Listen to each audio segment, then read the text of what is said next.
Welcome to Impact News. I'm Carol Angela Davis with your stories for the day. We start with your commentary, and it's on Wells Fargo Bank this time because Wells Fargo Bank is at it again, folks, when it comes to disrespecting customers, especially African-American customers. In 2020, Wells Fargo rejected almost half of its black applicants for a mortgage refinance. Folks, while we're in a mortgage refinancing boom. Oh, they're horrible.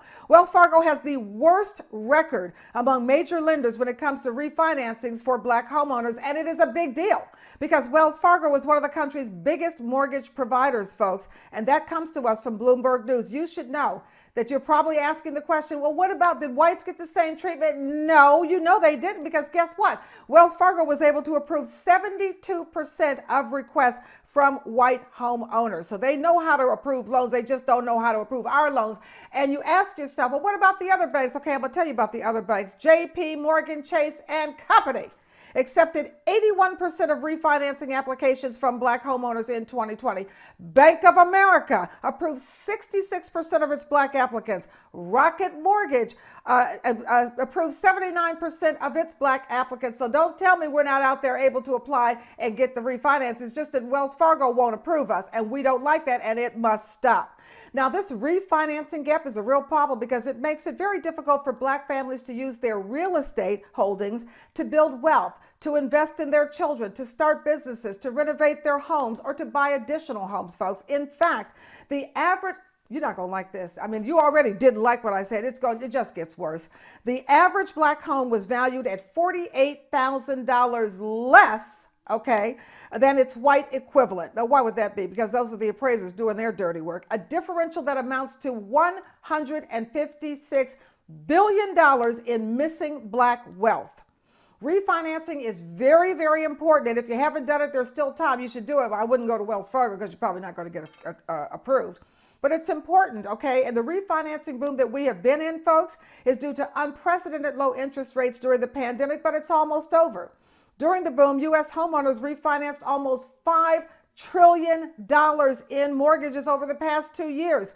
White homeowners saved an estimate, are you ready for this? They saved an estimated $3.8 billion annually by refinancing their mortgages in 2020, but black Americans were only able to lock in $198 million a year in savings. That's less than 4% of the savings realized to Americans, less than 4% went to black Americans. That's partly thanks to that Wells Fargo. But Wells Fargo has done this before because you'll remember that in 2020, Wells Fargo agreed to pay more than $184 million to settle federal claims that it charged blacks and Hispanic homeowners higher fees and higher interest rates after unfairly steering them into subprime mortgages. Stop it, Wells Fargo, or we'll take our business elsewhere. And if you're trying to refinance it and you go to Wells Fargo, then hey, you get what you deserve because they've already shown you they're not thinking about you. I'm Carol Angela Davis. Stay tuned for the news. Ask Dr. K. The International Report with Dr. Inyang Ebon Harstrup, Crypto Convos with Lionel the Builder, SAP, The Slay Word, Missing, and more. And now for your news. Let's start with your headlines. Folks, y'all might want to rethink that Tesla you've been thinking about buying. Plus, Major League Soccer makes a major black move, plus new jobs for the formerly incarcerated and those with mental challenges like autism. We also have climate news for you. And a new ambassador to Jamaica. Wait till you hear whose grandpa he is. And finally, the highest prize in architecture goes to a black man. Okay, here's your stories. Over at Tesla, a lawsuit filed on behalf of more than 4,000 current and former employees, black employees, is exposing what is being called a culture of racism over there at Tesla. One single mom saying she was fired after complaining that black workers were frequently called the N-word. Also, another black worker saying black workers were assigned the most horrible jobs and in a corner of the factory that co-workers called the plantation. An Army veteran said he was promoted to fleet manager, but says he was fired after he complained that his boss called him and two co-workers monkeys. Oh yeah. One woman says her white female supervisor transferred 4 non-African American men to another job and gave her their job, meaning she as one woman had to do the work of 4 men. No, she did not get 4 salaries, okay? Another says she was denied routine performance reviews and would train new workers and see them promoted over her. Oh, everybody listening, everybody black listening to that has had that experience, okay? Also, we should tell you that she says when Tesla's billionaire chief executive Elon Musk came to the plant, he didn't want to see any black faces in the front. Yes, folks, that's right. So guess what? When it comes to, and I'm talking about the when you look at it by the number of workers impacted, okay? The lawsuit is the largest racial discrimination suit ever brought by the state of California. It's apparently nothing new at Tesla, though, where in October 2021, a black elevator operator was awarded $137 million by a federal jury after it found the company turned a blind eye to racism. Looks like they ain't learned a thing. All right, now looking at your health, watch your personal care products. So please listen very carefully to this because the highly carcinogenic chemical called benzene, it has been found in more than a quarter of items tested, okay? Toxic benzene has been found in antiperspirants, shampoos, sunscreens, hand sanitizers, and more. And scientists believe that the benzene is a result of a problem in the manufacturing process. Get it together. Oh my goodness. All right, so far, Procter & Gamble, Bayer, CVS, Johnson & Johnson, all of them have issued voluntary recalls for brands, and these are the brands that are issuing some of them: Brute, Sure, Pantene, Herbal Essences, Old Spice, Secret, Tenactin, Lotrimin, Coppertone, Neutrogena, and Aveeno. All of them are messed up. Excuse me. Also, there's hand sanitizers that have been recalled. Those brands include Art Naturals, Best Brands, and Natural Wonders. Scientists say there are no safe levels of benzene. None. It causes cancer, particularly leukemia. It harms the central nervous system, and it also harms your reproductive organs. The U.S. banned benzene's use as an ingredient nearly 45 years ago. Now, come on now. How did it get into the manufacturing process and errors? Somebody didn't notice that? Ooh, these people are all about the money. And guess what, folks? We also have to get rid of the plastics. I know you've heard it before. For the first time, though, microplastics have been found in human blood, folks. And guess what? They were found in the human blood of 80% of the people that the scientists tested. That means, you know, if you take 10 random people and test their blood, 8 of them are going to have plastics in it, and that means it's in yours. Let's just keep that real, okay? The discovery shows that the particles can now travel around your body and may lodge in your organs, okay? Researchers already know that microplastics cause damage to human cells. They now contaminate the entire planet. You know, you're breathing the tiny particles in. They're in your food. They're in your water. They've been found in the feces of babies and adults. The research is published in the journal Environment International. And you should also know that plastics production is set to double by 2040 unless we do something about it, and we ain't having it. So y'all get busy. All right, let's take a look at climate from Antarctica, where the Conger ice shelf has collapsed in what is being called the most significant loss there since the early 2000s, and scientists say it may be a sign of what is coming. You should also know that the scientists are shocked at the extreme high temperatures near both the North and the South Poles. Temperatures in parts of Antarctica, folks, were 50 degrees to 90 degrees Fahrenheit above normal in recent days. You should know that in eastern Antarctica, it recorded an all-time high of 10 degrees Fahrenheit. Oh, doesn't sound hot to me. Guess what, folks? That 10 degrees is Fahrenheit is happening when temperatures should be 50 below. Yes, people. The Arctic has been warming 3 times faster than the world as a whole. And that's a real problem since we know there's a lot of ice up there. And if it keeps warming and the ice keeps melting, it's going to flood everything. Yeah, it's a problem. Let's go looking at your career over there at JP Morgan. They're looking to new places to find new hires, and that's good news for the formerly incarcerated and those with neurological disorder. They're called the neurodiverse, people with bipolar and other issues like that. The bank has hired thousands of people with criminal records and hundreds of people with autism and other conditions. Now, the bank eliminated questions about criminal records from its initial application. So if you've been concerned about whether or not JP Morgan will hire you, get up there and apply. All right, let's go to sports. Major League Soccer. It says it's going to borrow $25 million from black-owned banks to help close the black-white economic gap. It's the first time any sports league, where is the great NFL in that one? Right where they always are, on the wrong side of stuff. All right, any sports league is okay. It's the first time any sports league has partnered exclusively with black-owned banks in a major commercial transaction. You should also know the Federal Reserve, the Federal Reserve Bank says wealth inequality grew between 1989 and 2016, with, of course, black and brown people struggling the most, because that's just how America does it, and that's why we got to stop them. Let's turn to some international news, where the U.S. has a new ambassador to Jamaica. He is 71-year-old Jamaican-born Nicholas Nick Perry. Interesting, because he's the grandfather of singer Justin Sky. Perry is a former member of the New York State Assembly for the 58th District. He is a graduate of Kingston College and Brooklyn College, and you should also know that he was born and raised in St. Andrew Parish. And then finally today, for the first time in its history, architecture's top award, that's called the Pritzker Architecture Prize. It goes to a Black architect. Specifically, it is going to Diabedo Francis Kere. He was born in Burkina Faso. He got the prize for pioneering architecture sustainable to the earth and its inhabitants in lands of extreme scarcity. What an architect he must be. That's your news. I'm Carol Angela Davis. Stay with me for more.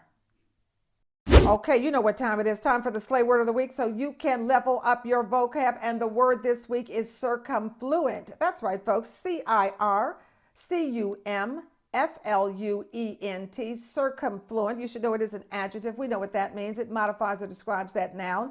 Its origin is from the Latin in the 16th century. The definition of circumfluent is flowing around or surrounding. Let's use it in a sentence. Oh, those Russians. They thought those Russian troops were going to be circumfluent when it comes to surrounding the cities of Ukraine, but they found out they are no match for those tough Ukrainians. That's right, folks. Also for circumfluent, Donald Trump.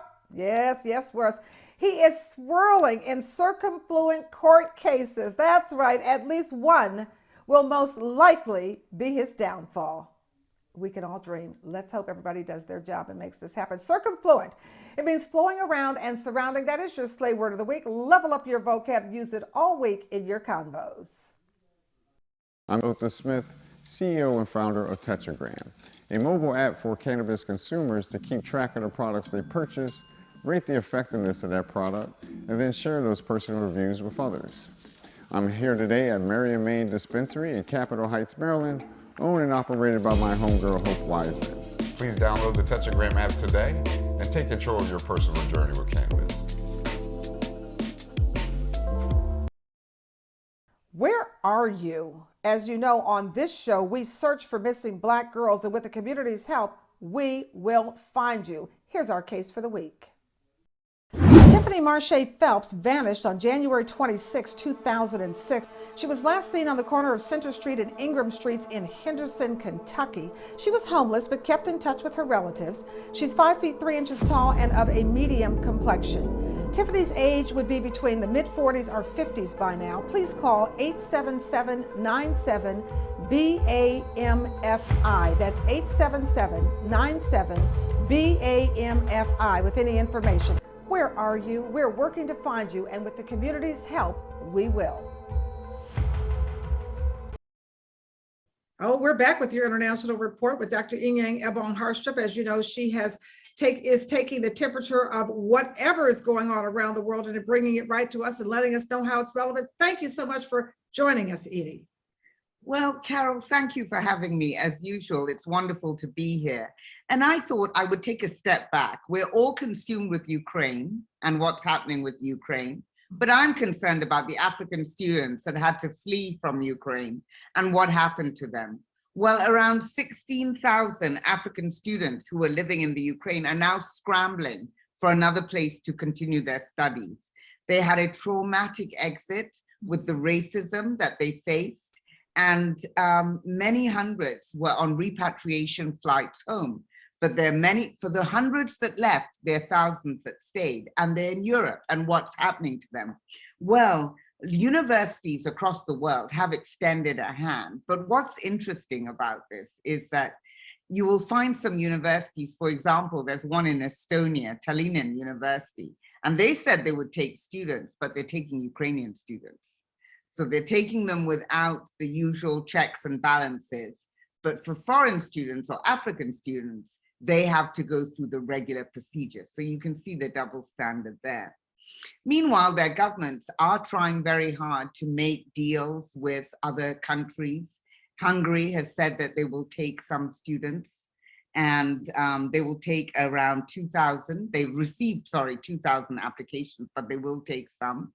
Ghana has got the university in Grenada to take some of its medical students, about 200. And I believe that Poland also said that they would take some of the students. So the governments are trying, but what does this really tell us? It tells us that in Africa, we have to step up with what we do with our universities, you know? Because, for example, of the global list of universities that are ranking universities, there are 1,500, only 60 are from Africa. And it was very interesting that the former vice chancellor of the University of Cape Town has said that we really need to use this as an opportunity to see how we strengthen our tertiary level institutions so that our students can stay on the continent. In fact, a lot of the students that have returned are looking to stay on the continent and to study in Africa. It all depends where they were in their studies, because obviously some don't want to step back. But for those that have not gone very far, it's a welcome opportunity to stay in Africa. It's so interesting, and I hope you'll keep us updated on where these students end up. And, you know, we are bringing the Ukrainians here, 100,000 to the United States. We want to make sure that they understand this is a multicultural, diverse society, and it has to be respected as such. I'm Carol Angela Davis. This is Dr. Inyang Ebon-Harsha. Thank you so much for joining us, Innie. We'll see you next week. Thank you, Carol. See you next week. Thank you. Carol Angela Davis here, along with Lionel the Builder Sap, for your crypto convo of the week. Welcome, Lionel. How are you? I'm good. Thanks for having me. Absolutely. I know you got some interesting information for us on tap today for crypto. Yes, I do. So this week, I wanted to talk about how we're getting all sorts of signs showing us that crypto is being ingrained deeper and deeper within our society. And they are reinventing financial services that we have inside the normal world of banking. Now, they're not perfect yet. There's still a lot of work to be done within there. There's a lot of risks involved as well, but at least we know the type of things that we're going to be able to do. For example, we have DEXs, which is a decentralized exchange where you can buy, sell, or trade your crypto without having to even create an account. All you need is a wallet extension or something like that. You can tap right into it. And also, you don't have to deposit your crypto into the exchange in order to interact with it. So you don't have to worry about if the exchange is hacked or something like that. You also have collateral loans that you can do, where say you have all your money in crypto, but you need to buy some gas or buy some groceries. You can then deposit your crypto into these platforms and borrow against it. And also, if you have crypto that you want to make extra money on, you can earn interest from other people borrowing your crypto. And these are platforms like Compound. There's a couple other ones out there too. Then you also have other financial services like yield farming and staking as well. So yeah, I just wanted to throw that out there and let people know that there are a lot of green lights ahead for this industry. It's truly a whole new world. Very exciting. I look forward to future broadcasts with your Crypto Convo. Lionel the Builder Sappy brings you crypto conversation every week so you can get a further understanding of crypto, of blockchain, and how you're going to grow your own family's finances. I'm Carol Angela Davis. Thank you, Lionel. Thank you. Have a good day. Bye. I am Carol Angela Davis, and we are here with the final segment of our show every week because we always close the show out with YOU in mind. And that's why Ask Dr. K is here, because she's working on your longevity. Hey, Dr. K. Hi, thanks for having me. Today, I want to talk about oils, specifically the seed oils, corn oil, sunflower oil, soy oil, safflower, rice bran, refined palm. These are all seed oils. They come from corn seeds, chia seeds, flax seeds. So you hear those names, chia, flax, those are healthy seeds. They come with a shell. They're eaten in small quantities. But what happened starting in the 1940s is that they were refined, which means that a lot of the good was taken out and a lot of chemicals were put in. And since that time, we're seeing the rise of cholesterol, hypertension, obesity, diabetes. Then in the 90s, when production really ramped up, we're seeing these diseases really ramp up. The good oils, or the ones that are anti-inflammatory, are olive oil, refined palm oil, avocado oil, coconut oil, key word here being refined. So the seeds are good, but the seed oils are very, very bad. They are bathed in a chemical to bring out the oil. Then they are bleached. And because they're bleached, they're deodorized. They're found in marinades, cosmetics, prepared foods, healthy foods, crackers, chips, all spices, rubs, etc. So what do? Well, we look for the healthy oils, and we also cook our food, and then we can control the ingredients. We make our own salad dressings. And so getting rid of this inflammation reduces chronic disease. So interesting, because if you make your own salad dressing, I mean, theoretically, you could take your salad dressing with you to the restaurant if you wanted to. Oh, definitely. Oh, definitely. And again, the message of food as medicine has been for years, cooking at home. The seed is found in the produce aisle. The seed oil is found in the middle aisle, and it's refined. So the other thing is having our entire meal come out of that produce aisle is so beneficial for our health and our longevity. Refined oils, refined olive oil is the key word here when we're talking about food as medicine and longevity.